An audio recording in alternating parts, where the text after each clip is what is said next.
Les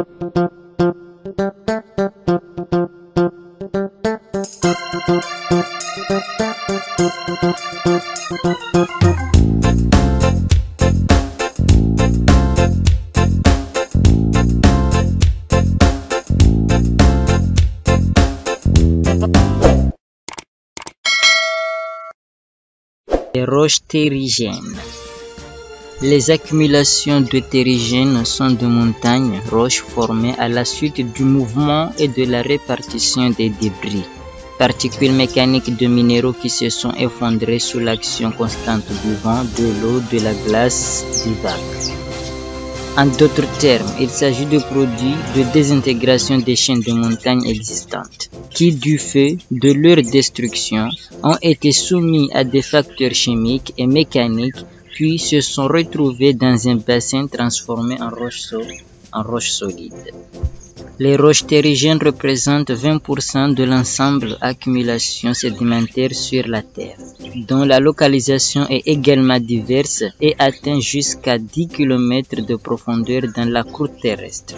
Pareillement, la profondeur différente de l'emplacement des roches est l'un des facteurs qui détermine leur structure. L'altération en tant que phase de formation de roches terrigènes.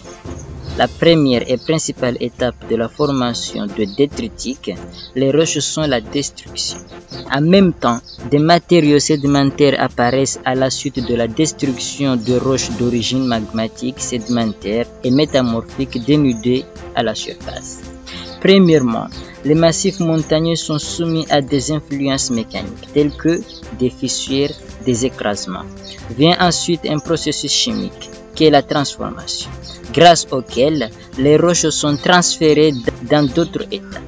Lors du vieillissement, les substances sont séparées par composition et bougent. Le soufre, l'aluminium et le fer entrent dans l'atmosphère dans les solutions. Et les colloïdes, le calcium, le sodium et le potassium dans les solutions. Mais l'oxyde de silicium résiste à la dissolution. Le transport comme phase de formation de roches terrigènes. La deuxième étape dans laquelle terrigènes.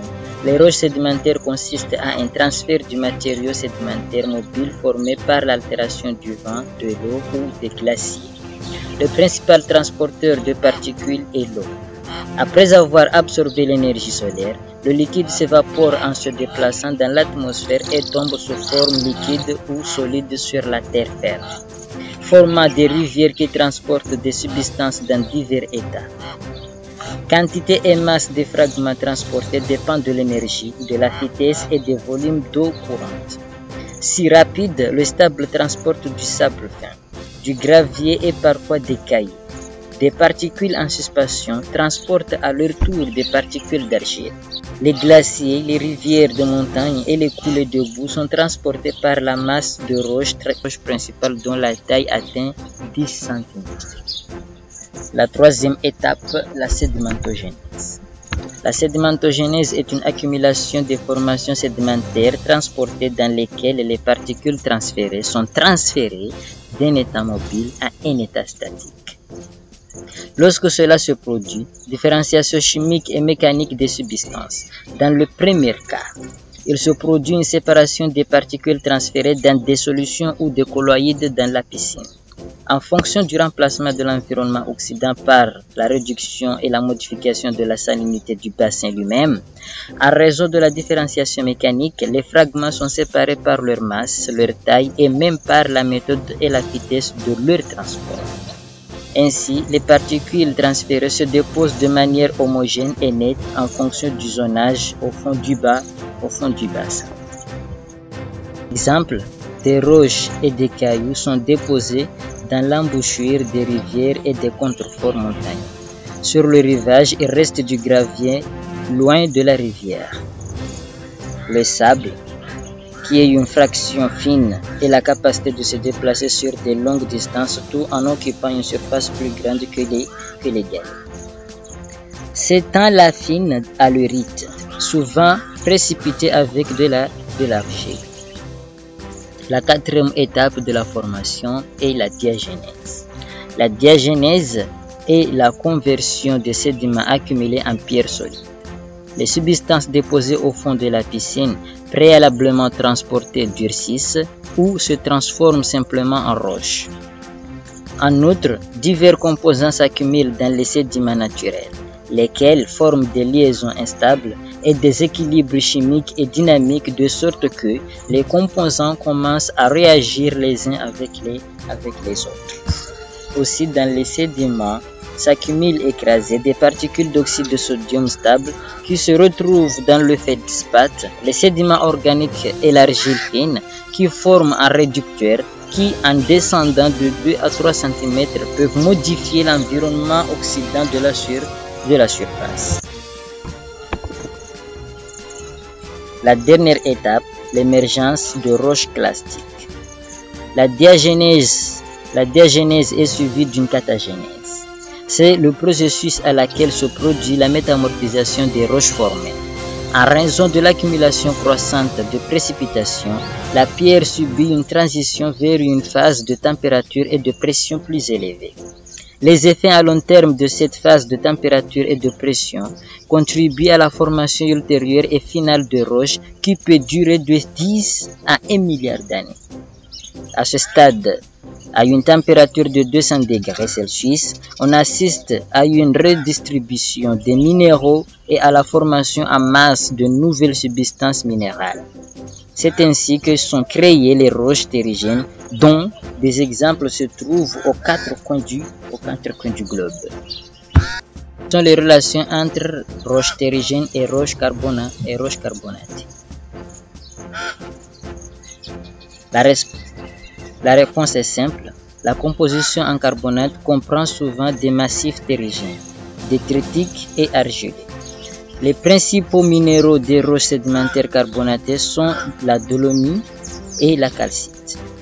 Ils peuvent être à la fois séparément et ensemble, et leur rapport est toujours différent. Tout dépend du temps et de la méthode de formation du carbonate. Si la couche de terrigène dans la roche est supérieure à 50%, il ne s'agit pas de carbonate mais de roches clastiques comme les halerites, les conglomérats, les gravélites ou les grès, c'est-à-dire les massifs terrigènes avec un mélange de carbonate dont le pourcentage atteint 5%. Classification des roches clastiques par degré d'arrondi. Roches terrigènes dont la classification sur la base de plusieurs signes sont déterminées par la rondeur, la taille et la cimentation des débris. Commençons par le degré d'arrondi. Cela dépend directement de la dureté, de la taille et de la nature du transport des particules lors de la formation de la roche. Par exemple, les particules transférées par les vagues sont plus polies et n'ont particulièrement pas d'arrêt vif. La race qui était à l'origine en vrac est entièrement cimentée. Ce type de pierre est déterminé par la composition du ciment, qu'il s'agisse d'argile, d'opale, de ferro ou de carbonate. Variété de roches terrigènes par la taille de l'épave. Les roches terrigènes sont également déterminées la taille de l'épave. Selon leur taille, les roches sont divisées en 4 groupes. Le premier groupe comprend des débris dont la taille est supérieure à 1 mm. Ces roches sont appelées grossiers. Le deuxième groupe comprend les débris dont la taille varie de 1 mm à 0,1 mm. Ce sont des roches sableuses. Le troisième groupe comprend des fragments dont la taille varie de 0,1 à 0,01 mm. Ce groupe s'appelle silt rock. Et le dernier groupe définit les roches argileuses. La taille des débris varie de 0,01 à 0,001 mm. Classification de la structure rocheuse clastique. Une autre classification est la distinction. Une structure de couches de débris qui aide à déterminer la nature de la formation rocheuse. La texture en couche caractérise l'ajout alterné de couches de roche. Il se compose d'une semelle et d'un toit. Selon le type de stratification, vous pouvez déterminer le support dans lequel la roche s'est formée. Par exemple, les conditions de mer côtière forment une stratification diagonale. Les mers et les lacs forment une roche avec une stratification parallèle. Des écoulements d'eau, une stratification oblique. les conditions dans lesquelles le détritique, vous pouvez trouver des roches à partir des signes de la surface de la couche, c'est-à-dire par la présence de traces de rides, de gouttes de pluie, de fissures desséchées, ou par exemple de signes de déferlement.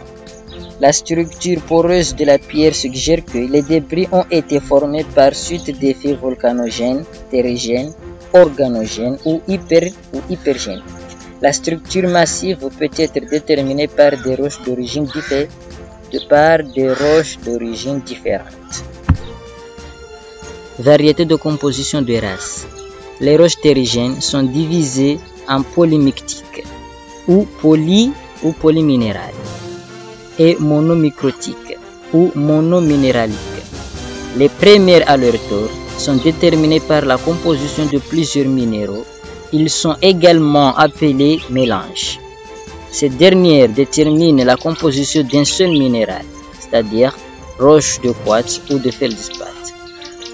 Les roches polyïques incluent les grophaques et les acros. La composition des roches terrigènes est déterminée par les étapes de leur formation. Selon chaque étape, sa part est formée de substances dans un rapport quantitatif.